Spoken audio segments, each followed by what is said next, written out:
So hi guys, welcome back to my YouTube channel. So guys, ಇವತ್ತು ಒಂದು ಒಳ್ಳೆ concept ಇಟ್ಕೊ ಬಂದಿದ್ದೀನಿ ಗೈಸ್. ಸೊ ಇವತ್ತಿನ ಕಾನ್ಸೆಪ್ಟ್ ಏನು ಅಂದರೆ guys, simple job versus business ಅನ್ನೋ ಥರ ಒಂದು ಪ್ಲ್ಯಾನ್ ಮಾಡ್ತಿದ್ದೀನಿ. ಯಾಕೆ ಅಂದರೆ ಈ ಪ್ಲ್ಯಾನ್ ಎಂತಕ್ಕೆ ತಗೊಂಡೆ ಅಂದರೆ, ಸೊ ಸುಮಾರು ರೀಲ್ಸ್ ನೋಡಿದೆ ಇವತ್ತು ಒಂದು 2 to 3 ಡೇಸಿಂದ. ಸೊ ಬಿಸ್ನೆಸ್ ಬೆಸ್ಟಾ, ಬಿಸ್ನೆಸ್ಸಲ್ಲಿ ಹಾರ್ಡ್ ವರ್ಕ್ ಇರುತ್ತೆ, ಆಮೇಲೆ ಲೈಕ್ ನೀವು ಫುಲ್ ಸಕ್ಸಸ್ ಆಗೋದ್ರೆ ಫುಲ್ ಅರ್ನಿಂಗ್ಸ್ ಜೋರಾಗಿ ಮಾಡ್ಬೋದು, ದೊಡ್ಡದಾಗಿ ಮಾಡ್ಬೋದು. ಜಾಬಲ್ಲಿ ಹಂಗೆ ಮಾಡೋಕ್ಕಾಗಲ್ಲ, ಬಿಸ್ನೆಸ್ಸಲ್ಲಿ ಬೇಗ ಸೆಟ್ಲ್ ಆಗ್ಬೋದು, ಜಾಬಲ್ಲಿ ಸೆಟ್ಲ್ ಆಗೋಕ್ಕಾಗಲ್ಲ. ಸೊ ಈ ರೀತಿ ಎಲ್ಲ ರೀಲ್ಸ್ಗಳು ಒಂದು 20 ಸೆಕೆಂಡ್ಸ್ 30 ಸೆಕೆಂಡ್ಸಲ್ಲಿ ಮಾಡಿಬಿಡ್ತಾ ಇರ್ತಾರೆ. ಸೊ ಅದು ಅವ್ರು ಸುಳ್ಳು ಅಂತ ಹೇಳಲ್ಲ. ಸೊ ಅದೇ ಕಾನ್ಸೆಪ್ಟ್ ಇಟ್ಕೊಂಡು ಇವತ್ತೊಂದು ವೀಡಿಯೋ ಮಾಡ್ತಿದ್ದೀನಿ. ಸೊ ಬೆಸ್ಟ್ ಇನ್ಫಾರ್ಮೇಷನ್ ನನ್ನ ಕಡೆಯಿಂದ ಎಷ್ಟಾಗುತ್ತೋ ಅಷ್ಟು ಒಳ್ಳೆ ಇನ್ಫಾರ್ಮೇಷನ್ ಕೊಡೋಣ ಅಂತ ಅನ್ಕೋತಿದ್ದೀನಿ ಗೈಸ್. ಸೊ ಸಿಂಪಲಾಗಿ ಹೇಳಬೇಕು ಅಂದರೆ ಬಿಸ್ನೆಸ್ ವರ್ಸಸ್ ಜಾಬು ಯಾವುದನ್ನು ಕಂಪೇರ್ ಮಾಡಬಹುದು, ಬಟ್ ನಿಮ್ಗೆ ಯಾವ ಥರ ಲೈಫ್ ಸ್ಟೈಲ್ ಸೆಟ್ ಆಗುತ್ತೆ. ಸೊ ನೀವು ಒಂದು ಸ್ವಲ್ಪ ಜಾಸ್ತಿ ಟೆನ್ಷನ್ ತಗೊಂಡು ಲೈಕ್ ಓಕೆ ನಾನು ಫೇಸ್ ಮಾಡ್ತೀನಿ, ಡೌನ್ಫಾಲ್ ಆದರೂ ನಾನು ಫೇಸ್ ಮಾಡಬಲ್ಲೆ ಅಂತ ಏನಾದರೂ ನಿಮ್ಮ ತಲೆಯಲ್ಲಿ ಇದ್ದರೆ, so business is the right option. So if in case ನನಗೆ ರಿಸ್ಕ್ ತಗೊಳಕ್ಕೆ ಇಷ್ಟ ಇಲ್ಲ, ಸೊ ನನ್ನ ಒಂದು ಲೈಫ್ ಸ್ಟೈಲು ಒಂದು ಲೆವೆಲಾಗಿ ಈಕ್ವಲಾಗಿ ಹೋಗಬೇಕು. ಸೊ ನಾನು ಬೆಳಿಗ್ಗೆ ಎದ್ದು ಸ್ನಾನ ಮಾಡ್ಕೊಂಡು ಹೋದರೆ, ಕೆಲಸಕ್ಕೆ ಹೋದರೆ, ಅದಾದಮೇಲೆ ಮುಗಿಸ್ಕೊಂಡು ಬಂದಮೇಲೆ ನಾನು ಫ್ರೀ ಆಗಬೇಕು. ಲೈಕ್ ಫ್ರೀ ಅಂದರೆ ಒಂದು ಸ್ವಲ್ಪ ಫ್ರೀಯಾಗಿ ನಾನು ಆರಾಮಾಗಿರಬೇಕು. ಅದಾದಮೇಲೆ ಬೆಳಿಗ್ಗೆ ಇದ್ದಿದ್ದೆ ಈ ರೀತಿ ಇದ್ದರೆ ಜಾಬು. ಅದರಲ್ಲೂ ಜಾಬಲ್ಲಿ ಗೌರ್ಮೆಂಟ್ ಜಾಬು ಬರುತ್ತೆ, ನಾರ್ಮಲ್ ಜಾಬು ಬರುತ್ತೆ. ಅದು ಬೇಕಾದರೆ ಬೇರೆ ಇನ್ನೊಂದು ವೀಡಿಯೋ ಮಾಡ್ತೀನಿ. ನಿಮಗೆ ಇಫ್ ಇನ್ ಕೇಸ್ ಇಂಟ್ರೆಸ್ಟ್ ಇದ್ದರೆ ಕಮೆಂಟ್ ಮಾಡಿ, ಅದ್ರ ಬಗ್ಗೆ ಒಂದು ನಾಳೆ ಅಥವಾ ನಾಳಿದ್ದು ಒಂದು 2-3 ದಿವಸದಲ್ಲಿ ಇದ್ರ ಬಗ್ಗೆ ಒಂದು ವೀಡಿಯೋ ಮಾಡ್ತೀನಿ ಅಂತ ಹೇಳ್ತಾ ಗೈಸ್, ಬನ್ನಿ ಜಾಬ್ ಇವಾಗ IT ಜಾಬ್ ಬಗ್ಗೆ ಮಾತಾಡೋಣ. ಸೊ IT ಜಾಬಲ್ಲಿ ಹೇಗಿರುತ್ತೆ, ಸೊ ನಿಮಗೆ 6 ಗಂಟೆಯಿಂದ 6 ಗಂಟೆಯಿಂದ ಶೆಡ್ಯೂಲ್ ಇರುತ್ತೆ. ಸೊ ಅದ್ರಾಗ ಅಂದರೆ ಅದು ಒಂದು ಜಾಬ್ ಪೀರಿಯಡ್ ಅಂದರೆ ನಿಮಗೆ ಟೈಮು. ಸೊ ಅವಾಗ ಒಂದು ಸ್ವಲ್ಪ ಟೆನ್ಷನ್ಸ್ ಇರುತ್ತೆ, ಆ ರೀತಿ ಎಲ್ಲ ಇರುತ್ತೆ. ಮತ್ತು ಟೈಮ್ ಎಕ್ಸ್ಟೆಂಡ್ ಆಗೋ ಚಾನ್ಸಸ್ ಇರುತ್ತೆ. If in case time extend ಆಯಿತು ಅಂದಾಗ ನಿಮಗೆ OT ಇದರಲ್ಲಿ ಒಂದು ಇದರಲ್ಲಿ OT ಇದರಲ್ಲಿ ನಿಮಗೆ ಅರ್ನಿಂಗ್ಸ್ ಆ್ಯಡ್ ಆಯ್ತಾ ಹೋಗುತ್ತೆ. ಸೊ ಅವರಿಗಿಷ್ಟು OT ಅವರ್ 1 ಅವರ್ ಮಾಡಿದ್ರೆ ಇಷ್ಟು ರೂಪಾಯಿ OT ಆಗುತ್ತೆ, OT ಬೀಳುತ್ತೆ ಅಂದರೆ ಪ್ರೈಸ್ ಬರುತ್ತೆ ನಿಮಗೆ ಅನ್ನೋ ಥರ ಹೇಳಿರ್ತಾರೆ. ಸೊ ಅದು ಆಮೇಲೆ ಕೆಲವೊಂದು ಕಂಪ್ನಿಗಳಲ್ಲಿ ಇನ್ಸೆಂಟಿವ್ಸ್ ಅನ್ನೋದು ಕೊಡ್ತಾರೆ. ಸೊ ಅದು ಸೇಲ್ಸ್ ಡಿಪಾರ್ಟ್ಮೆಂಟು ಮತ್ತು ಇವಾಗ BCom ಯಾರೆಲ್ಲ ಮಾಡಿರ್ತೀರ ಅವ್ರಿಗೆ ಒಂದು ಸ್ವಲ್ಪ ಐಡಿಯಾ ಇರುತ್ತೆ. ಸೊ ಸೇಲ್ಸು ಮತ್ತು ಕಾಲ್ ಸೆಂಟರ್ಸು ಈ ಥರದ್ರಲ್ಲಿ ಸೊ ಇನ್ಸೆಂಟಿವ್ಸು ಅನ್ನೋದು ಆ್ಯಡ್ ಆಗುತ್ತೆ ಹೋಗುತ್ತೆ. ಅಂದರೆ ಇನ್ಸೆಂಟಿವ್ಸ್ ಅಂದರೆ ಹೆಂಗೆ ಅಂದರೆ ಲೈಕ್ ನಿಮ್ಗೊಂದು ಲಿಮಿಟ್ ಅನ್ನೋದಿರುತ್ತೆ. ಲಿಮಿಟ್ ಕ್ರಾಸ್ ಆಗಿ ನೀವು ಎಕ್ಸ್ಟ್ರಾ ವರ್ಕ್ ಮಾಡಿದಾಗ ಇನ್ಸೆಂಟಿವ್ಸ್ ಥರ ಆ್ಯಡ್ ಆಯ್ತಾ ಹೋಗುತ್ತೆ. ಅದು ಮಂತ್ಲಿ ವೈಸ್ ಇರುತ್ತೆ ಗೈಸ್ ಅದೆಲ್ಲ. ಸೊ ಬನ್ನಿ ಇವಾಗ ಬಿಸ್ನೆಸ್ ಬೆಸ್ಟಾ ಜಾಬ್ ಬೆಸ್ಟ್ ಅನ್ನೋದ್ರ ಮೇಲೆ ಕಾನ್ಸೆಪ್ಟ್ ಮೇಲೆ ಇದ್ದೆ. ಸೊ ಒಂದು ಸ್ವಲ್ಪ ಡೈವರ್ಟ್ ಆಗಿದೆ, ಯಾಕೆಂದರೆ ಒಂದು ಲಿಂಕ್ಸ್ ಗೈಸ್ ಅದೆಲ್ಲ ನಾನು ಅರ್ಧಂಬರ್ಧ ಹೇಳ್ಬಿಟ್ಟು ಬಿಡೋಕ್ಕಾಗಲ್ಲ. ಸೊ ಫುಲ್ ಇನ್ಫಾರ್ಮೇಷನ್ ಕೊಡಬೇಕು ನನ್ನ ಪ್ರಕಾರ. ಸೊ ಬಿಸ್ನೆಸ್ ವರ್ಸಸ್ ಇದು ಅಂದಾಗ, ಸೊ ಬಿಸ್ನೆಸ್ಸಲ್ಲಿ ಒಂದು ಸ್ವಲ್ಪ ಹೈ ಲೆವೆಲ್ ರಿಸ್ಕ್ ಇರುತ್ತೆ. ಸೊ ಜಾಬಲ್ಲಿ ಒಂದು ಸ್ವಲ್ಪ ಕಡಿಮೆ ಇರುತ್ತೆ, ಬಟ್ ಯಾವುದ್ರಲ್ಲಿ ಬೇಗ ಸೆಟ್ಲ್ ಆಗ್ಬೋದು. ಸೊ ಗೈಸ್ ಎರಡೂ ಆಲ್ಮೋಸ್ಟ್ ಸೇಮು ಗೈಸ್. ಸೊ ಅದರಲ್ಲಿ ಏನೂ ಡಿಫ್ರೆನ್ಸ್ ಇರಲ್ಲ. ಸೊ ಜಾಬಲ್ಲಿ ಇಫ್ ಇನ್ ಕೇಸ್ ನಿಮ್ದು ಏನಾರು ಟ್ಯಾಲೆಂಟ್ ತೋರಿಸಿ, ನಿಮ್ಗೆ ಏನಾರು ಲೈಕ್ ಅಲ್ಲಿ ಮ್ಯಾನೇಜರ್ಗೆ ಅಲ್ಲಿನ ಸಿಸ್ಟಮ್ ನಿಮ್ಗೆ ವರ್ಕ್ ಇಷ್ಟ ಆಯಿತು ಅಂದಾಗ ಸ್ಯಾಲ್ರಿ ಹೈಕಲ್ಲಿ ಕೊಡ್ತಾ ಹೋಗ್ತಾರೆ. ಬಟ್ ಏನು ಅಂದರೆ ನನ್ನ ಕೇಳೋದಾದರೆ business is the best option. ಬೇಗ ಅರ್ನ್ ಮಾಡಿ ಬೇಗ ಸೆಟ್ಲ್ ಆಗಬೇಕು, ತುಂಬ ದುಡ್ಡು ಮಾಡಬೇಕು ಅಂದರೆ business is the best option. ಯಾಕೆ ಅಂತ ಹೇಳ್ತಿದ್ದೀನಿ ಅಂದರೆ, ಸೊ ನೀವು ಅಲ್ಲಿ ಮಾಡೋ ಹಾರ್ಡ್ ವರ್ಕ್ನ ನೀವು ಬಿಸ್ನೆಸ್ ಮೇಲೆ ಹಾಕಿ ಬಿಸ್ನೆಸ್ನ ಇನ್ವೆಸ್ಟ್ ಮಾಡಿ, ನಿಮ್ಮ ಟೈಮ್ನ ಬಿಸ್ನೆಸ್ ಮೇಲೆ ಇನ್ವೆಸ್ಟ್ ಮಾಡಿ ಗ್ರೋ ಮಾಡ್ತಾ ಹೋದರೆ ಸೊ ಬರೋ ಪ್ರಾಫಿಟ್ ಎಲ್ಲ ನಿಮಗೆ ಬರ್ತಾ ಇರುತ್ತೆ. ಸೊ ಅದರಲ್ಲಿ ವರ್ಕರ್ಸ್ ಇಟ್ಕೊಂಡು ನಿಮ್ಗೆ ಏನು ಎತ್ತೆ ಆ ಥರ ಅಂತ ನೀವು ಕ್ಯಾಲ್ಕುಲೇಷನ್ ಮೈಂಡಲ್ಲಿ ಸ್ಯಾಲ್ರಿ ಪೇ ಮಾಡ್ಕೊಂಡು ಸೊ ಇನ್ಕ್ರೀಸ್ ಮಾಡ್ಕೊಂಡು ಹೋದಂಗೆ ನಿಮಗೆ ಅರ್ನಿಂಗ್ಸ್ ಜಾಸ್ತಿ ಆಯ್ತಾ ಇರುತ್ತೆ, ಬೇಗ ಸೆಟ್ಲ್ ಆಗೋ ಚಾನ್ಸಸ್ ಜಾಸ್ತಿ ಇರುತ್ತೆ. ಬಟ್ ಇಲ್ಲಿ ಹೇಗೆಂದರೆ ಜಾಬ್ ಹೇಗೆ ಅಂದರೆ ಸೈ ಗೈಸ್, ನಿಮ್ಗೆ ಒಂದು ಹೇಳ್ತೀನಿ, ನೀವು ಯಾವುದೇ ಜಾಬ್ ಮಾಡಿ ಸೊ ನಿಮಗೆ 10 ರೂಪಾಯಿ ಕೊಡ್ತಿದ್ದಾರೆ ಅಂದರೆ ಅವರು ನಿಮಗೆ 5 ರೂಪಾಯಿ ಕೆಲಸ ಮಾಡಿಸ್ಕೊತಾರಲ್ಲ.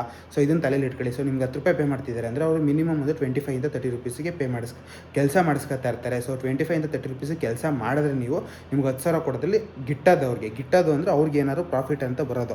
ಸೊ ನಿಮಗೆ ಲೈಕ್ ನಾವು 10,000 ರೂಪಾಯಿ ಕೆಲಸ ಮಾಡ್ತಾಯಿದ್ದೀವಿ ಅಂದರೆ ಸೊ 10,000 ರೂಪಾಯಿ ಅಥವಾ 8,000 ರೂಪಾಯಿ ಕೆಲಸ ಕೆಲಸ ಮಾಡಿಸ್ಕೊಂಡು ನಿಮ್ಮ ಕೈಲಿ 10,000 ರೂಪಾಯಿ ಪೇ ಮಾಡೋಕೆ ಅವ್ರೇನು ದಡ್ರಲ್ಲ. ಸೊ ಇವಾಗ ನೀವು ಒಂದು ಬಿಸ್ನೆಸ್ ರನ್ ಮಾಡ್ತಾ ಸೊ ಅಲ್ಲಿಂದ ಇವಾಗ ನಿಮ್ಮ ಹತ್ರ ಒಂದು 4 ಜನ ಹುಡುಗರಿದ್ದಾರೆ ಅಂದಾಗ ಸೊ ಅವರಿಂದ ಏನು ಬೆನಿಫಿಟ್ ಸಿಗ್ತಿದೆ ಅಂತ ನೀವು ಯೋಚನೆ ಮಾಡ್ತೀರಾ. ಸೊ ಅವರಿಂದ ನಿಮಗೆ 0 ಅರ್ನಿಂಗ್ಸು ಅಥವಾ ನಿಮಗೆ 10,000 ಪ್ರಾಫಿಟ್ ಅಷ್ಟೇ ಆಗಿರೋದು ಅಂದಾಗ ಅವ್ರಿಗೆ 20,000 ಸ್ಯಾಲ್ರಿ ನೀವು ಕೊಡಲ್ಲ. ಸೊ ಯಾಕೆಂದರೆ ಅವ್ನ ಕಡೆಯಿಂದ ಬಂದಿರೋದೇ 10,000 ಸ್ಯಾಲ್ರಿ ಅಂದರೆ 10,000 ಪ್ರಾಫಿಟ್ಟು. ಸೊ ಅವ್ನ ಕಡೆಯಿಂದ ಬಂದಿರೋದು. ಸೊ 10,000 ಪ್ರಾಫಿಟ್ ಬಂದಾಗ ಇವ್ನು 10,000 ರೂಪಾಯಿ ಕೆಲಸ ಮಾಡ್ತಾವನೆ ಅಂದರೆ 10,000 ರೂಪಾಯಿ ಪ್ರಾಫಿಟ್ ಮಾಡ್ತಾವನೆ. ನಾನು ಇವ್ನಿಗೆ 20,000 ಕೊಟ್ಟು ನಂಗೆ 10,000 ಲಾಸ್ ಆಗುತ್ತೆ ಅಂತ ಯೋಚನೆ ಮಾಡೋದು. ಸೊ ಬಿಸ್ನೆಸ್ ಮ್ಯಾನ್ ಆಗೋ ಅದನ್ನೇ ಯೋಚನೆ ಮಾಡೋದು. ಸೊ ಅವರು ನಿಮ್ಮ ಮ್ಯಾನೇಜರ್, ನಿಮ್ಮ ಲೈಕ್ CEO ಇರ್ತಾರಲ್ಲ, ಅವರು ಅದನ್ನು ಬಿಸ್ನೆಸ್ ಥರ ಥಿಂಕ್ ಮಾಡ್ತಾ ಇರ್ತಾರೆ, ಅವರು ಜಾಬ್ ಥರ ಥಿಂಕ್ ಮಾಡ್ತಾರಲ್ಲ. ಸೊ ಇದನ್ನೇ ಯೋಚನೆ ಮಾಡಿ. ಸೊ ಫಸ್ಟು ಇದನ್ನು ಯೋಚನೆ ಮಾಡಿ ಡಿಸಿಷನ್ ತಗೊಳ್ಳಿ. ಸೊ ನೀವು ಏನು ಜಾಬ್ ಮಾಡ್ತಿರಲ್ಲ ಸೊ ಅದನ್ನು ಕಂಪ್ಲೀಟಾಗಿ ನಿಮಗೆ 5,000 ಕೆಲಸ ಅಥವಾ 8,000 ಕೆಲಸ ಮಾಡಿಸ್ಕೊಂಡು 10,000ಕ್ಕೆ ಅಂದರೆ 1:2 1:2 ಸ್ಯಾಲ್ರಿನೂ ಕೊಡಲ್ಲ. ಸೊ 1:2 ಅಂದರೆ ನಿಮ್ಮ ಹತ್ರ ₹1 ಕೊಟ್ಟರೆ ₹2 ಕೆಲಸ ಮಾಡಿಸ್ಕೊಂಡಿರ್ತಾರೆ. ಸೊ ಈ ರೀತಿ ಅರ್ಥ ಮಾಡ್ಕೊಳ್ಳಿ ಗೈಸ್. ಸೊ ಅವಾಗಲೇ ಅವ್ರಿಗೆ ಗಿಟ್ಟೋದು, ಅವಾಗಲೇ ಅವ್ರಿಗೆ ಪ್ರಾಫಿಟ್ ಅನ್ನೋದು ಹೋಗೋದು, ಸೊ ಅವ್ರಿಗೊಂದು ಸ್ವಲ್ಪ ಲಾಭ ಅಂತ ಮಿಕ್ಕೋದು. ಸೊ ಈ ರೀತಿ ಎಲ್ಲ ಇರುತ್ತೆ. ಅದಾದಮೇಲೆ ಫ್ರೆಶರ್ಸ್ಗಂತೂ ಗೈಸ್ ಹೇಳೋದೇ ಬೇಡ. ಸೊ ಅವ್ರಿಗೆ 1:3 1:4 ಅಂದರೆ ₹1 ಕೊಟ್ಟರೆ ಅವ್ರಿಗೆ 3 ಟೈಮ್ಸ್ ಅಥವಾ 4 ಟೈಮ್ಸ್ ಇದು ಮಾಡಿಸ್ಕೊತಾರೆ, ಅಂದರೆ ಕೆಲಸ ಮಾಡಿಸ್ಕೊತಾ ಇರ್ತಾರೆ. ಯಾಕೆ ಅಂದರೆ ಮ್ಯಾನೇಜರ್ ಪೋಸ್ಟಲ್ಲಿ ಇರೋರು ಅದನ್ನೆಲ್ಲ ದಾಟ್ಕೊ ಬಂದಿರ್ತಾರೆ. ಅವ್ರದ್ದು ವರ್ಕ್ ಪ್ರೆಷರ್ ಕಡಿಮೆ ಇರುತ್ತೆ, ವರ್ಕಿಂಗ್ ಲೆವೆಲ್ ಕಡಿಮೆ ಇರುತ್ತೆ. ಸೊ ಅವ್ರಿಗೂ ನಿಮ್ಮ ಇದರಿಂದ ಅವ್ರಿಗೂ ಸ್ಯಾಲ್ರಿ ಪೇ ಆಯ್ತಾ ಇರುತ್ತೆ ನಿಮ್ಮ ಕಡೆಯಿಂದ. ಯಾಕಂದರೆ ಅವರು ನಿಮ್ಮನ್ನೆಲ್ಲ ಹ್ಯಾಂಡ್ಲ್ ಮಾಡಬೇಕಾಗುತ್ತೆ. ಸೊ ಅದಕ್ಕೋಸ್ಕರನಾರ ಅವ್ರಿಗೆ ಸ್ಯಾಲ್ರಿ ಕೊಡಬೇಕಾಗುತ್ತೆ. ಸೊ ಈ ರೀತಿ ಎಲ್ಲ ರನ್ ಆಗುತ್ತೆ ಗೈಸ್. ಸಿಂಪಲಾಗಿ ಹೇಳಬೇಕು ಅಂದರೆ ಸೆಟ್ಲ್ ಆಗ್ಬೋದು. ಸೆಟ್ಲ್ ಆಗದೆ ಇರೋದಕ್ಕೆ ಜಾಬಲ್ಲಿ ತುಂಬ ಜನ ಸೆಟ್ಲ್ ಆಗಿದ್ದಾರೆ. ಸೊ ತುಂಬ ಜನ ಎಕ್ಸಾಂಪಲ್ ಆಗು ತಗೋಬೋದು ನೀವು. ಸೊ ನಾನು ಒಬ್ಬನೇ ಹೇಳೋದಲ್ಲ, ಸುಮಾರು ವೀಡಿಯೋಸ್ನು ನೋಡ್ಬೋದು. ನಾನು ಜಾಬಿಗೆ ಸೇರ್ಕೊಂಡೆ. ಸೊ ಫಸ್ಟು ಇಯರು ನನಗೆ 20,000 ಸ್ಯಾಲ್ರಿ ಸಿಕ್ತಿತ್ತು. ಸೆಕೆಂಡ್ ಇಯರ್ ನಾನು ಶಿಫ್ಟ್ ಆದೆ, ಇನ್ನೊಂದು ಕಂಪ್ನಿಗೆ ಜಂಪ್ ಆದೆ. ಸೊ ಅಲ್ಲಿ ನನಗೆ ಏಕ್ದಮ್ 40,000 to 50,000 ಸ್ಯಾಲ್ರಿ ಸಿಕ್ತಿತ್ತು. ಅದಾದಮೇಲೆ ಈಗ 1.5 to 2 lakhsವರೆಗೂ ಸ್ಯಾಲ್ರಿ ಸಿಗ್ತಿದೆ ಅಂತೆಲ್ಲ ಹೇಳ್ತಾರೆ ಗೈಸ್. ಸೊ ಈ ಥರ ಆಪರ್ಚುನಿಟಿ ಸಿಕ್ಬಿಟ್ಟಾಗ ಏನಾಗುತ್ತೆ, ಸೊ ಬಿಸ್ನೆಸ್ಸು ಅವ್ರ ಕಡೆಯಿಂದ ಅವ್ರ ಪಾಯಿಂಟ್ ಆಫ್ ವ್ಯೂಯಿಂದ ಒಂದು ಸ್ವಲ್ಪ ಕಡಿಮೆ ಸ್ಟೇಜು. ಯಾಕೆ ಅಂದರೆ 2 lakhs 3 lakhs ಎಲ್ಲ ಅರ್ನ್ ಮಾಡೋದಿದೆಯಲ್ಲ ಜಾಬಲ್ಲಿ ಇಟ್ಕೊಂಡು. ಸೊ ಅವ್ರಿಗೆ ಹೆಂಗಿರುತ್ತೆ ಅಂದರೆ ಮ್ಯಾನೇಜರ್ ಲೆವೆಲ್ಗೆ ಅಥವಾ ದೊಡ್ಡ ಪೋಸ್ಟ್ಗೆ ಹೋದಾಗ ಅವ್ರಿಗೆ ವರ್ಕ್ ಪ್ರೆಷರ್ ಆಲ್ಮೋಸ್ಟ್ ಕಡಿಮೆ ಇರುತ್ತೆ. ಯಾಕಂದರೆ ಜನರನ್ನ ಹ್ಯಾಂಡ್ಲ್ ಮಾಡಬೇಕು, ಅವ್ರ ಮೇಲೆ ಪ್ರೆಷರ್ ಹಾಕ್ಬೇಕು ನೀವು.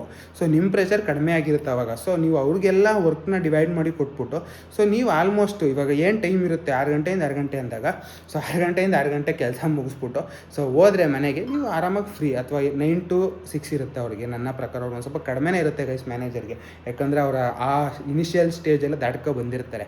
ಸೊ ಮ್ಯಾನೇಜರ್ ಪೋಸ್ಟ್ ಅಂದಿದ ತಕ್ಷಣ ನೀವೆಲ್ಲ ಏನು ಅನ್ಕೋಬೋದು, ಎಜುಕೇಷನ್ ಮುಗ್ದಿದ ತಕ್ಷಣ ಅವರು ಮ್ಯಾನೇಜರ್ ಪೋಸ್ಟಿಗೆ ಬಂದು ಕೂತಿರಲ್ಲ. ಸೊ ಅವರು ಫ್ರೆಷರಿಂದನೇ ಸ್ಟಾರ್ಟ್ ಮಾಡಿ, ಅವರು ₹10,000 ₹20,000ಇಂದನೇ ಸ್ಟಾರ್ಟ್ ಮಾಡಿ ಬೆಳ್ಕೊಂಡು ಒಂದೊಂದಿಷ್ಟು ಬೆಳ್ಕೊಂಡು ಬಂದು 2 ಲಕ್ಷದಲ್ಲಿ ಕೂತಿರ್ತಾರೆ ಹೊರತು ಅವ್ರ ಟ್ಯಾಲೆಂಟಿಂದ. ಸುಮ್ಮನೆ 2 ಲಕ್ಷದಲ್ಲಿ ಬಂದು ಏಕ್ದಮ್ ಕೂತಿರಲ್ಲ. ಸೊ ಇದನ್ನು ತಲೆಯಲ್ಲಿ ಇಟ್ಕೊಳ್ಳಿ ಗೈಸ್. ಸೊ ಈ ರೀತಿ ಎಲ್ಲ ರನ್ ಆಗುತ್ತೆ. ಸೊ ಈ ಥರ ರನ್ನಿಂಗ್ ಮಾಡಬೇಕಾದಾಗ ಸೊ ಬಿಸ್ನೆಸ್ ಅವ್ರ ಪಾಯಿಂಟ್ ಆಫ್ ವ್ಯೂ ಕಡೆಯಿಂದ ಒಂದು ಸ್ವಲ್ಪ ಡೌನ್ ಲೆವೆಲ್ ಇರುತ್ತೆ. ಯಾಕೆ ಅಂದರೆ 2 lakh ಸಂಪಾದನೆ ಮಾಡೋದೇನು ಈಸಿ ಅಲ್ಲ ಗೈಸ್, ಅದು ನೆಕ್ಸ್ಟ್ ಲೆವೆಲು. ಸೊ ಬಿಸ್ನೆಸ್ಸಲ್ಲಿ ಅದೇ ಅವರು ಹಾರ್ಡ್ ವರ್ಕ್ ಮಾಡಿದರೆ ಮೇ ಬಿ 3 lakh 4 lakhಗೂ ಹೋಗ್ಬೋದಿತ್ತು. ಸೊ ಅದು ಲಕ್ಕು ಗೈಸ್. 3 lakh 4 lakhsಗೂ ಹೋಗ್ಬೋದಿತ್ತು, ಅಥವಾ 1 lakhಗೆ ಸ್ಟಾಪ್ ಆಗ್ಬೋದಿತ್ತು. ಸೊ ಈ ರೀತಿಯೂ ಆಗೋ ಚಾನ್ಸಸ್ ಇರುತ್ತೆ. ಸೊ ಬಿಸ್ನೆಸ್ ವರ್ಸಸ್ ಜಾಬಲ್ಲಿ ಲೈಕ್ ನೀವು ಯಾವುದನ್ನು ನೀವು ಊಹೆ ಮಾಡ್ಕೊಳಕ್ಕಾಗಲ್ಲ. ಸೊ ಗೆಸ್ ಮಾಡೋಕ್ಕಾಗಲ್ಲ. ಸೊ ಇದು ಹಿಂಗೆ ಇದು ಈ ಥರ ಅಂತ. ಸೊ ಅದು ಯಾವ ರೀತಿ ಬೇಕಾದ್ರೂ ಹೋಗ್ಬೋದು. ನಿಮಗೆ ಉಲ್ಟನೂ ಹೊಡಿಬೋದು, ನಿಮ್ಮ ಕಡೆಯಿಂದ ಸಕ್ಸಸ್ಸು ಆಗ್ಬೋದು, ನೀವು ತುಂಬ ಅರ್ನಿಂಗ್ಸು ಮಾಡ್ಬೋದು, ತುಂಬ ಸೇವಿಂಗ್ಸು ಮಾಡ್ಬೋದು, ಎಲ್ಲ ಥರನೂ ಆಗೋ ಚಾನ್ಸಸ್ ಇರುತ್ತೆ ಗೈಸ್. ಸೊ ಇವಾಗ ನಾನು ಬಿಸ್ನೆಸ್ ಮಾಡ್ತಾಯಿದ್ದೀನಿ. ಸೊ ನನ್ನ ಕಡೆಯಿಂದ ಬಿಸ್ನೆಸ್ಸಲ್ಲಿ ಏನೋ ತುಂಬ ಅರ್ನಿಂಗ್ಸ್ ಮಾಡ್ಬೋದು ಅಂತ ನನ್ನ ಪಾಯಿಂಟ್ ಆಫ್ ವ್ಯೂಯಿಂದ ನಾನು ಕರೆಕ್ಟಾಗಿದ್ದೀನಿ. ಸೊ ಬಟ್ ಜಾಬಲ್ಲಿರೋರು ನನಗಿಂತ ಜಾಸ್ತಿ ಅರ್ನ್ ಮಾಡ್ತಾಯಿರ್ತಾರೆ. ಸೊ ನನ್ನ ಏಜವರೇ ಹೇಳ್ತಾರೆ, ನಾನು ಬೇರೆ ಯಾರನ್ನೂ ಹೇಳ್ತಾ ಇಲ್ಲ. ನನ್ನ ಏಜವ್ರನ್ನೇ, ಇವಾಗ ನನ್ನ ಏಜವರು ಯಾರೂ ಮಾಡ್ತಾಯಿಲ್ಲ ಈಗ ಅಟ್ ಪ್ರೆಸೆಂಟು. ನನಗೆ ಗೊತ್ತಿರೋ ಪ್ರಕಾರ ಆ ಲೆವೆಲ್ಗೆ ಯಾರೂ ಅರ್ನ್ ಮಾಡ್ತಾಯಿಲ್ಲ. ಸೊ ಓಕೆ, ಒಂದು 30,000 40,000 ದುಡಿದ್ರು ತಿಂಗಳಿಗೆ, ಓಕೆ ಫೈನ್, ಅವ್ರ ಲೆವೆಲ್ಗೆ ಅವ್ರಿಗೆ ಓಕೆ. ಅವ್ರು ಹೆಂಗೋ ಅವ್ರ ಜೀವನ ಅವ್ರ ಲೈಫ್ ಸ್ಟೈಲ್ನ ಲೀಡ್ ಮಾಡ್ಕೊಂಡು ಹೋಗ್ತಿರ್ತಾರೆ. ಸೊ ಈ ರೀತಿ ಗೈಸ್. ಸೊ ಇವಾಗ ನನ್ನ ಪಾಯಿಂಟ್ ಆಫ್ ವ್ಯೂಯಿಂದ ನಾನು ಕರೆಕ್ಟ್. ಇನ್ ಕೇಸ್ ನನ್ನ ಏಜ್ ಗ್ರೂಪ್ ಅವರು ಅಂದರೆ ನನ್ನ ಕ್ಲಾಸ್ಮೇಟ್ಸ್ ಅಥವಾ ನನ್ನ ಏಜ್ ಅವ್ರು ಏನಾದ್ರೂ 50K ಅಥವಾ 1 lakh ಅರ್ನಿಂಗ್ ಮಾಡೋ ಲೆವೆಲ್ಗೆ ಹೋದಾಗ, ಸೊ ಅವಾಗ ನನಗೊಂದು ಸ್ವಲ್ಪ ಅನ್ಸ್ಬೋದೇನೋ ಮೇ ಬಿ. ನಾನು 80K 60K 70K 80K ಅಷ್ಟರಲ್ಲೇ ಇದ್ದೀನಿ, ಬಟ್ ಅವರೆಲ್ಲ 1 lakh 1.5 lakh ಎಲ್ಲ ದುಡಿತಿದ್ದಾರೆ ಅಂತ ಅನ್ಸ್ಬೋದು. ಬಟ್ ಏನು ಅಂದರೆ ಬಿಸ್ನೆಸ್ಸಲ್ಲಿ ಅದೇ ಹಾರ್ಡ್ ವರ್ಕ್ ನಾನು ಕೊಟ್ಟರೆ ಗೈಸ್, ನಿಜ ಹೇಳ್ತೀನಿ, 2 lakhs 3 lakhs 4 lakhs ಎಲ್ಲ ಏನು ಮ್ಯಾಟ್ರೇ ಅಲ್ಲ ಬಿಸ್ನೆಸ್ಸಲ್ಲಿ. ಹಿಂಗೆ ಹೊಡ್ಕೊಂಡು ಹೋಗ್ತಾ ಇರ್ಬೋದು. ಸೊ ನನ್ನ ಪ್ರಕಾರ, ನನ್ನ ಪಾಯಿಂಟ್ ಆಫ್ ವ್ಯೂಯಿಂದ business is the first option guys. So earnings business ಏನಂತಕ್ಕೆ ಅಂದರೆ ಅರ್ನಿಂಗ್ಸ್ ಮಾಡಬೇಕು, ನನಗೆ ಪ್ರೆಷರ್ ತಡಿತೀನಿ, ಸೊ ತುಂಬ ದುಡ್ಡು ಮಾಡಬೇಕು, ನಾನು ಆಸ್ತಿ ಮಾಡಬೇಕು, ಲೈಕ್ ನಾನು ನೆಕ್ಸ್ಟ್ ಲೆವೆಲಲ್ಲಿ ಇರಬೇಕು, ನೆಕ್ಸ್ಟ್ ಲೆವೆಲಲ್ಲಿ ಸೋಕಿ ಮಾಡಬೇಕು, ಅಂದರೆ ಒಂದು 5 ವರ್ಷ ಸ್ಟ್ರಗಲ್ ಪಟ್ಬಿಟ್ಟು ಆಮೇಲೆ ಸೋಕಿ ಮಾಡೋಕ್ಕೆ ಹೋಗಬೇಕು. ಈ ರೀತಿ ಇದ್ದಾಗ business is the best option. So ನನಗೆ ಪ್ರೆಷರ್ ತಡೆಯೋಕ್ಕಾಗಲ್ಲ, ನನಗೊಂದು ಸ್ಮೂತ್ ಲೆವೆಲಲ್ಲಿ ಇರಬೇಕು ಲೈಫ್ ಸ್ಟೈಲು, ಸೊ ಈಕ್ವಲ್ ಆಗಿರಬೇಕು. ಸೊ ನಾನು ಇವಾಗ ಒಂದು ಕಮಿಟ್ಮೆಂಟ್ ಕೈ ಹಾಕಿರ್ತೀನಿ, ಲೈಕ್ 10,000 EMI ಅಂದರೆ ನಾನೊಂದು 20,000 ಅರ್ನ್ ಮಾಡಿಬಿಟ್ಟು ಲೈಕ್ ಅದನ್ನು ತೀರ್ಸೋ ಥರ ಇರಬೇಕು. ಸೊ ನನಗೆ ಯಾವ ಥರ ಟೆನ್ಷನ್ ತಗೊಳಕ್ಕಾಗಲ್ಲ, ಪ್ರೆಷರ್ ತಗೊಳಕ್ಕಾಗಲ್ಲ ಅಂದರೆ business is the worst option for them. So business ಫೀಲ್ಡಿಗೆ ದಯವಿಟ್ಟು ಬರಬೇಡಿ. ಯಾಕೆಂದರೆ ಬಿಸ್ನೆಸ್ ಫೀಲ್ಡಲ್ಲಿ ಇವತ್ತಿದ್ದಂಗೆ ನಾಳೆ ಇರಲ್ಲ. ಸೊ ಪ್ರೆಷರು ಇವತ್ತಿದ್ದಂಗೆ ನಾಳೆ ಇರಲ್ಲ, ಇವತ್ತಿದ್ದಂಗೆ ನಾಳೆ ಫುಲ್ ಡೌನ್ ಆಗ್ಬೋದು, ನಾಳೆ ಅದ್ರಲ್ಲಿ ಫುಲ್ಲು ಪೀಕ್ ಲೆವೆಲ್ಗೆ ಹೋಗ್ಬೋದು. ನಿಮ್ಮ ಪೇಷನ್ಸು, ನಿಮ್ಮ ಇದು ಟೆಂಪರು, ನಿಮ್ಮ ಈ ಎಲ್ಲ ಗೈಸ್ ನಿಮ್ಗೆ ಏನೇನು ಅನಿಸುತ್ತೆ ಅದನ್ನೆಲ್ಲ ಹಾಕೊಳ್ಳಿ. ಇವಾಗ ಫಾರ್ ಎಕ್ಸಾಂಪಲ್ ಈಗೋ ಅಂತ ಬಂದರೆ, ಸೊ ಕೆಲವೊಬ್ರು ಈಗೋನೂ ಹರ್ಟ್ ಮಾಡ್ಬೋದು ನಿಮ್ಮದು. ಸೊ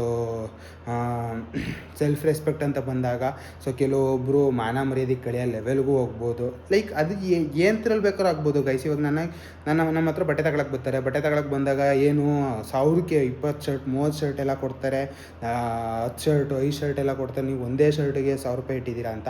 ಬಟ್ ನನ್ನ ಕ್ವಾಲಿಟಿ ನೋಡಿದಾಗ ಅವರು ಏನೂ ಮಾತಾಡೋಕ್ಕಾಗಲ್ಲ, ಬಟ್ ಆದರೂ ಮಾತಾಡ್ಬಿಡ್ತಾರೆ ಕೆಲವೊಂದು ಟೈಮು. ಸೊ ಅವಾಗ ಏನಾಗುತ್ತೆ, ನನಗೊಂದು ಸ್ವಲ್ಪ ಈಗೋ ಹರ್ಟ್ ಆಗುತ್ತೆ. ಅದಾದಮೇಲೆ ಏನು ನೀವು ಒಬ್ಬರೇ ಬಟ್ಟೆ ಅಂಗಡಿ ಮಡಗಿರೋದು, ಏನು ಇಷ್ಟು ಪ್ರೈಸ್ ಮಡಗಿದ್ದೀರಾ ಅಂದರೆ ಸೆಲ್ಫ್ ರೆಸ್ಪೆಕ್ಟ್ ಕೈ ಹಾಕ್ದಂಗೆ ಆಗುತ್ತೆ ಅವೆಲ್ಲ. ಸೊ ಈ ರೀತಿ ಎಲ್ಲ ಆದಾಗ ಒಂದು ಸ್ವಲ್ಪ ಬೇಜಾರಾಗುತ್ತೆ ಗೈಸ್. ಸೊ ಇದನ್ನೆಲ್ಲ ಹ್ಯಾಂಡಲ್ ಮಾಡ್ಕೊಂಡು, ಸೊ ಗೈಸ್ ಇವಾಗ ಒಂದು ಏನು ಹೇಳ್ತೀನಿ ಅಂದರೆ, ಕಸ್ಟಮರು ನಿಮ್ಮ ಎನಿಮಿ ಆಗಿದ್ರು ಕೂಡ ಬಾಯಲ್ಲಿ ತುಪ್ಪ ಇಟ್ಕೊಂಡೇ ಮಾತಾಡಬೇಕು ಅವ್ರ ಹತ್ರ. ಯಾಕಂದರೆ ಅದು ನಿಮ್ಮ ಬಿಸ್ನೆಸ್ಸು ಗೈಸ್. ಸೊ ಏನೂ ಮಾಡೋಕ್ಕಾಗಲ್ಲ, ಅವರಿಂದ 10 ರೂಪಾಯಿ ಬಂದರೂ ಅದು ಲಾಭನೇ. ಸೊ ನಿಮಗೆ ಎನಿಮಿ ಬಂದವ್ರೆ ಅಂದ್ಬಿಟ್ಟು ಹೋಗಿ ತಿಕ್ಕ ಮುಂಚ್ಕೊಂಡು ನೀನು ಬರಬೇಡ ನನ್ನ ಅಂಗಡಿ ಒಳಗಡೆ ಅಂತ ಹೇಳೋಕ್ಕೆ ಚಾನ್ಸೇ ಇಲ್ಲ. ಶತ್ರು ಬಂದರೂ ಕೂಡ ಬಾಯಲ್ಲಿ ತುಪ್ಪ ಇಟ್ಕೊಂಡು ಕ್ಲೀನಾಗಿ ಮಾತಾಡಿ ಅವ್ರು ಖುಷಿಪಡಿಸಿ ಅವ್ರ ಕೈಲೂ ವ್ಯಾಪಾರ ಮಾಡಿಸೋದೇ ಬಿಸ್ನೆಸ್ಸು ಗೈಸ್. ಸೊ ಇದನ್ನು ತಲೆಯಲ್ಲಿ ಇಟ್ಕೊಳ್ಳಿ. ಸೊ ನಾನು ಬಿಸ್ನೆಸ್ ಮಾಡ್ತೀನಿ, ನನ್ನ ಫ್ರೆಂಡ್ಸೇ ಸಪೋರ್ಟ್ ಮಾಡ್ತಾರೆ, ಇವೆಲ್ಲ ಎಲ್ಲ ಗೈಸ್ ಇದೊಂದು ಏನಂದರೆ ಕಲ್ಪನೆಗೆ ಸರಿ ಇವೆಲ್ಲ ಅಷ್ಟೇ. ನನ್ನ ಫ್ರೆಂಡ್ಸು ನನಗೆ ಹೆಲ್ಪ್ ಮಾಡಿಬಿಡ್ತಾರೆ, ತಿಂಗ್ಳಿಗೆ ಒಂದೊಂದು ಬಟ್ಟೆ ತಗೊಬಿಟ್ರು ನಾನು ಸಾಕು. ಯಾರು ಮೂಸು ನೋಡೋಲ್ಲ ಗೈಸ್, ಸಿಂಪಲಾಗಿ ಹೇಳ್ತೀನಿ, ಯಾರು ಮೂಸು ನೋಡೋಲ್ಲ ನಿಮ್ಮನ್ನ. ಸೊ ಬಿಸ್ನೆಸ್ ಸ್ಟಾರ್ಟ್ ಮಾಡಿದಾಗ ನಿಮ್ಮನ್ನ ಬೇರೆ ಲೆವೆಲಲ್ಲೇ ನೋಡ್ತಾರೆ. ಸೊ ಇದಕ್ಕೆ ನಾನೇ ಪ್ರೂಫು. ಇದ್ರ ಬಗ್ಗೆ ಬೇಕಾದ್ರೆ ಇನ್ನೊಂದು ವೀಡಿಯೋ ಮಾಡ್ತೀನಿ, ತುಂಬ ಅನ್ಭವಿಸ್ಬಿಟ್ಟಿದ್ದೀನಿ. ಸೊ ಇದ್ರ ಬಗ್ಗೆ ನಿಮ್ಗೆ ಏನಾದ್ರು ಬೇಕು ಅಂತ ಕಮೆಂಟ್ ಆಗಿ ಗೈಸ್. ಪರ್ಸ್ನಲಾಗಿ ಎಲ್ಲ ಶೇರ್ ಮಾಡ್ಬಿಡ್ತೀನಿ, ಬೇಕಾದರೆ ತಲೆ ಕೆಡ್ಸ್ಕೊಳ್ಳಲ್ಲ ಅಂತ ಹೇಳ್ತಾ ಇಷ್ಟಕ್ಕೆ ಈ ವಿಡಿಯೋ ಸಾಕು. ಸೊ ಈ ವಿಡಿಯೋ ನೋಡಿದಾಗ ನಿಮ್ಗೆ ಏನು ಅನಿಸ್ತು? ಇಫ್ ಇನ್ ಕೇಸ್ ಇಷ್ಟ ಆಗಿದೆ ದಯವಿಟ್ಟು ಲೈಕ್ ಮಾಡಿ, ಶೇರ್ ಮಾಡಿ, ಕಮೆಂಟ್ ಮಾಡಿ. ಇಫ್ ಇನ್ ಕೇಸ್ ನಿಮ್ಗೆ ಏನಾರು ಡೌಟ್ ಇದ್ದರೆ ಆದಷ್ಟು ಕಮೆಂಟ್ ಮಾಡಿ ಗೈಸ್. ಏನೇ ಆಗಿರಲಿ ಡೌಟು ಕಮೆಂಟ್ ಮಾಡಿ, ನಾನು ಅದ್ರ ಮೇಲೂ ಒಂದು ವೀಡಿಯೋ ಮಾಡೋಕ್ಕೆ ನಾನು ವೀಡಿಯೋ ಮಾಡ್ತೀನಿ ಬೇಕಾದರೆ. ಸೊ ನಿಮ್ಮ ಕಮೆಂಟ್ ಏನಾರು ವ್ಯಾಲಿಡ್ ಅಂದರೆ ಗೈಸ್ ಅದ್ರ ಬಗ್ಗೆ ಒಂದು 10 ಮಿನಿಟ್ಸ್ 20 ಮಿನಿಟ್ಸ್ ಮಾತಾಡ್ಬೋದು ಅಂತ ಏನಾದರೂ ಆ ಥರ ವ್ಯಾಲಿಡ್ ಕಮೆಂಟ್ಸ್ ಬಂದರೆ ಸೊ 100% ಅದ್ರ ಮೇಲೆ ಒಂದು ವೀಡಿಯೋ ಮಾಡ್ತೀನಿ. ಇಫ್ ಇನ್ ಕೇಸ್ ಒಂದು 10 15 20 ಕಮೆಂಟ್ ಬಂದರೆ ಎಲ್ಲ ಕಮೆಂಟ್ಗೂ ಸೇರಿ ಒಂದು ವೀಡಿಯೋ ಮಾಡೋ ಚಾನ್ಸಸ್ ಇದೆ ಗೈಸ್. ಸೊ ಮಾಡ್ತೀನಿ ಆದಷ್ಟು.